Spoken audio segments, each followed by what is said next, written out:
कन्या राशि वालों के लिए कैसा रहेगा जून, जुलाई और अगस्त, ये 3 महीने कहीं ना कहीं बड़े टर्निंग पॉइंट भरे रहेंगे कन्या राशि वालों के। जी हां दोस्तों, ग्रहों की स्थिति ये कह रही है कि वैवाहिक जीवन, व्यापार और नौकरी के लिए यह 3 महीने कन्या राशि वालों के लिए टर्निंग पॉइंट भरे रहेंगे। आइए समझते हैं कि इस समय ग्रहों की चाल आपके लिए क्या कर रही है। जून, जुलाई और अगस्त, ये 3 महीने इतने महत्वपूर्ण क्यों है और कौन सा ग्रह आपको इस समय बहुत अच्छे रिजल्ट देने के इच्छुक है और कौन से ग्रह के लिए सावधान रहने की जरूरत है।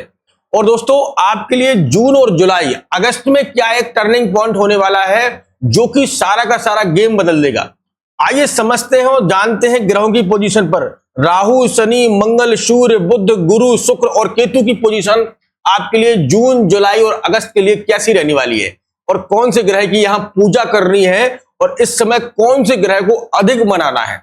आपका नक्षत्र क्या है, लगन नक्षत्र क्या है, आपका चंद्र नक्षत्र क्या है और सूर्य नक्षत्र क्या है, तभी आपको जाकर रिजल्ट प्राप्त होंगे। दोस्तों, कुंडली तो बहुत से लोग आपको यूट्यूब पर मिल जाएंगे, फेसबुक पर मिल जाएंगे बताने वाले, लेकिन मैं विधिवत आपको नक्षत्रों के साथ बताने की कोशिश करूंगा। और अगर आपका इन नक्षत्रों में जन्म हुआ है तो निश्चित तौर से यह जून, जुलाई और अगस्त आपके लिए एक बहुत बड़े शुभ संकेत की ओर इशारा कर रहे हैं। समझने से पहले मैं अपना इंट्रोडक्शन दे दूं। मैं हूं पंडित आर के पाठक और आप देख रहे हैं अपना ही YouTube channel all is well राशिफल। मित्रों, अगर पहली बार आए तो लाइक, सब्सक्राइब और कमेंट में जय मां लक्ष्मी अवश्य लिखा करें। चलो शुरुआत करते हैं।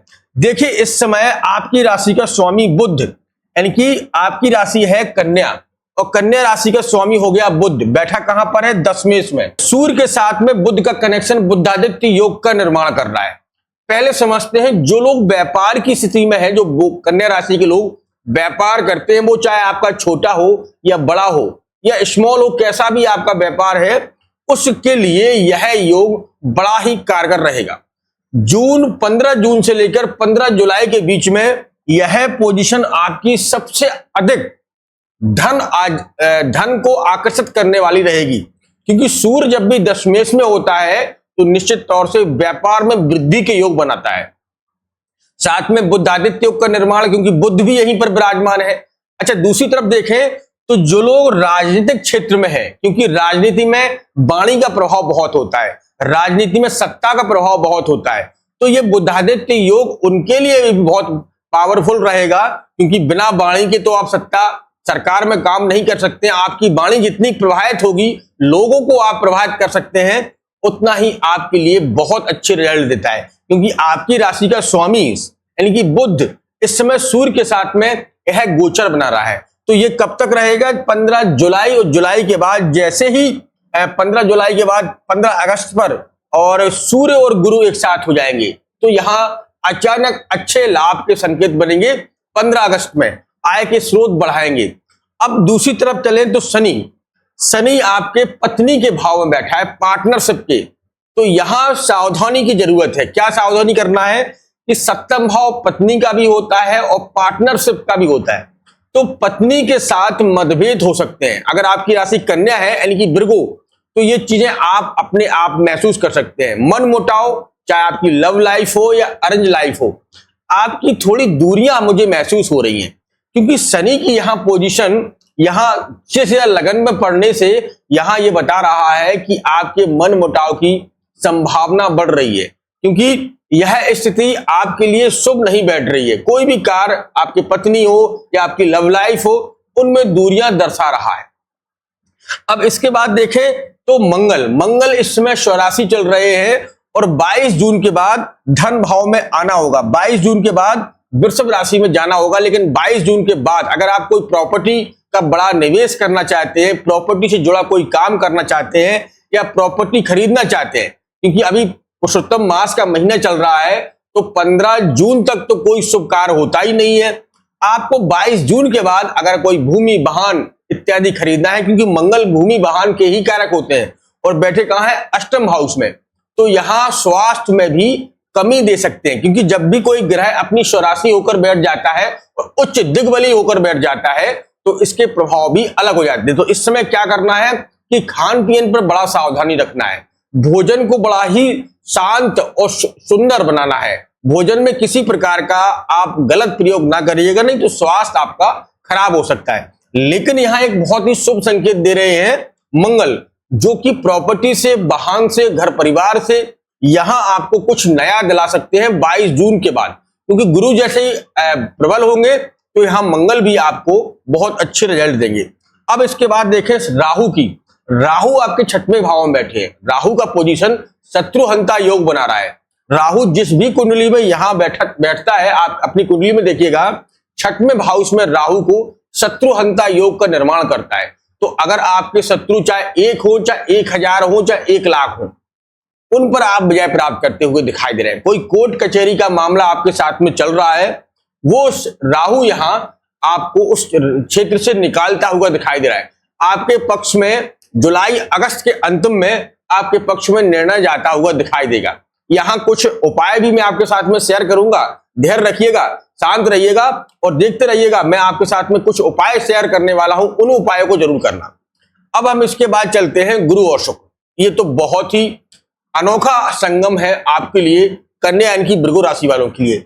गुरु 2 जून 2026 को अपने ही नक्षत्र में गए हैं, लेकिन इनका सबसे बड़ा खेला होगा 18 जून 2026 को। जैसे ही गुरु पुष्प नक्षत्र में जाएंगे, यानी कि शनि के नक्षत्र में गुरु का जाना, यह भाग्योदय का समय होता है।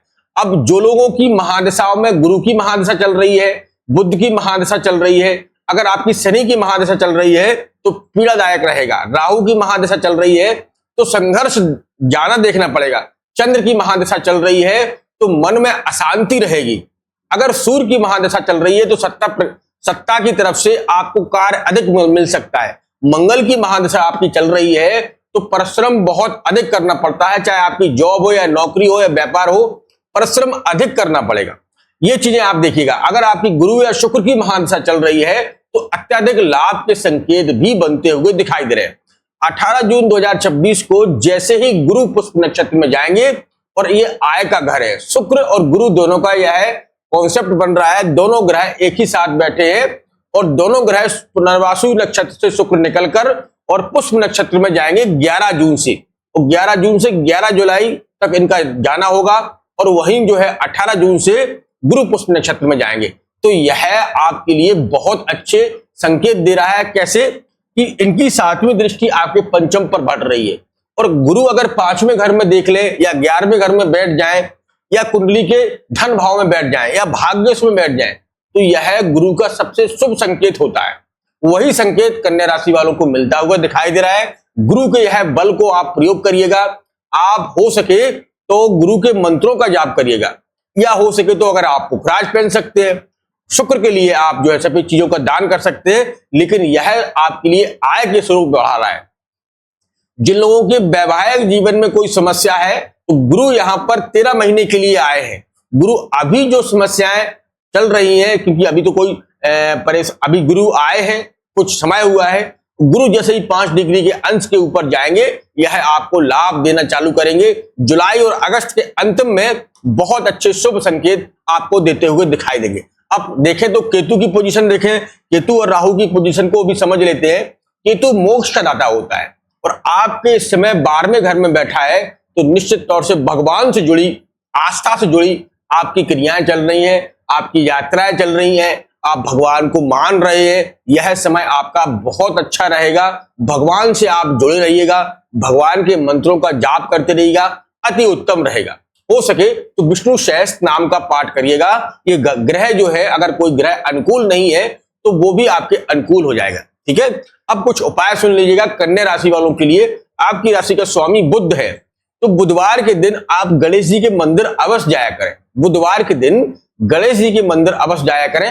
हो सके तो आप पन्ना धारण कर सकते हैं। बुध का रत्न होता है पन्ना, इसे पहनना बहुत जरूरी है अगर आपका बुध कमजोर है, क्योंकि जो वाणी का खेल है, जो व्यापार का खेल है, वो बुध का ही देन होता है। तो आप पन्ना पहनिएगा, जैसे मैंने पहन रखा है पन्ना, क्योंकि वाणी का खेल है। आप मेरी वाणी सुन रहे हैं ना, ये पन्ने के द्वारा है, क्योंकि मेरी वाणी को और निखारने के लिए मैंने बुध को पहन रखा है।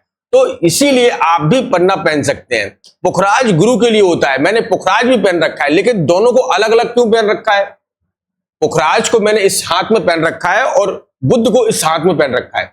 इन्हें दोनों को साथ नहीं पहन रहा है। इस बात को भी ध्यान रखना, अगर आप भी पहने हैं, पुखराज को पहन रखा है या आपने पन्ना पहन रखे हैं, तो इन दोनों को अलग अलग हाथों में पहनिएगा, एक हाथ में नहीं। राइट में आप पुखराज को पहनिएगा, लेफ्ट हैंड में आप पन्ने को पहन सकते हैं, ठीक है, या गले में लॉकेट बनाकर पहन सकते हैं। गुरु और बुध को एक साथ स्टोन नहीं पहनना है। दोस्तों आप समझते हैं तीसरी बात, विष्णु सहस्त्र नाम को आपको पाठ करना है, नित्य करना है, अत्यंत लाभ मिलेगा। जीवन में बहुत अच्छे शुभ संकेत मिलेंगे जून, जुलाई और अगस्त में। अब दोस्तों अगर आप अपनी कुंडली का भी एनालिसिस करवाना चाहते हैं या दिखवाना चाहते हैं तो मेरे दिए गए व्हाट्सएप नंबर पर आप संपर्क कर सकते हैं। मैं आपकी सही और सटीक जानकारी देकर आपसे बहुत जल्दी संपर्क करूंगा। अब मिलते हैं बहुत जल्दी एक नेक्स्ट वीडियो के साथ। तब तक आप अपना ख्याल रखिएगा, सुरक्षित रहिएगा। धन्यवाद। जय श्री राम, जय श्री राम।